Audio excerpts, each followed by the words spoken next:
અમદાવાદમાં સિંધુ ભવન રોડ ઉપર પણ વરસાદી પાણી ભરાયેલા છે। આજે વહેલી સવારથી વરસાદ વરસ્યો અને સિંધુ ભવન રોડ પર પાણી ભરાતા વાહન ચાલકો પરેશાન થઈ રહ્યા છે।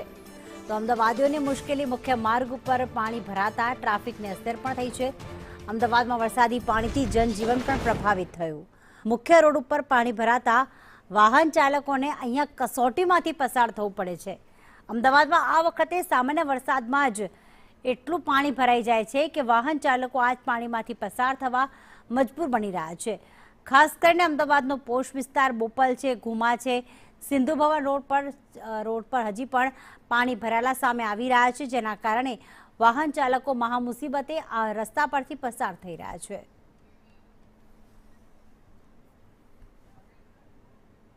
અને અમદાવાદના બાવળા વિસ્તારમાંથી હજુ પણ પાણી નથી ઓસર્યા। પાણીનો નિકાલ ન થતા ભારે હાલાકી લોકોને પડી રહી છે। પાણીના કારણે ધંધા રોજગાર બંધ રાખવાની પણ ફરજ પડી। પાણી ભરાઈ રહેતા સ્થાનિકોમાં ભારે રોષ જોવા મળી રહ્યો છે।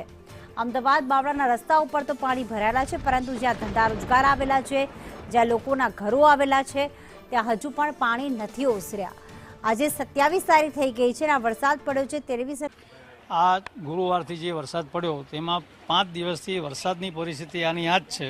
બધી આ લાઇનની દુકાનોમાં બધાની અંદર પાણી આવી ગયેલું છે। બધાના માલના નુકસાન થયેલું છે અને પાણી ઉતરતું નથી અને ધંધા માટે ગ્રાહક અહીં દુકાન સુધી આવી શકે એમ નથી। અને આ ગટરનું પાણી મિક્સ થાય છે અને વરસાદનું પાણી થાય છે અને નિકાલ નથી, કાયમી નિકાલ નથી આનો। નુકસાની કેટલી આનાથી આવે છે? નુકસાની આમાં ફળ ફ્રૂટની દુકાન છે મારે, અને દર વર્ષે આ રીતનું પાણી ભરાય છે। અહીંયા કોઈ જાતનો આ રીતનો આનો કોઈ નિકાલ જ નથી આવતો ને અમારે દુકાન બંધ રાખવી પડે છે અને માલનો બગાડ થાય છે। એટલે આનો નિકાલ આવે એવું કંઈક કરે તો વધારે સારું એમ થતું નથી। એના કારણે બધું અહીંયાની બ્લોક થઈ જાય છે અને એના કારણે જ અમારી દુકાનમાં પાણી આવે છે। 1 ફૂટ જેટલું પાણી છેલ્લા 5 દિવસથી ભરાયેલું છે।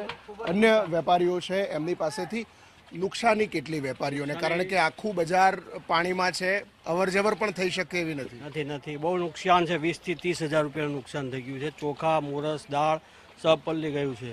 દુકાનમાં પાણી પણ હજુ કોઈ અહીંયા સ્થાનિક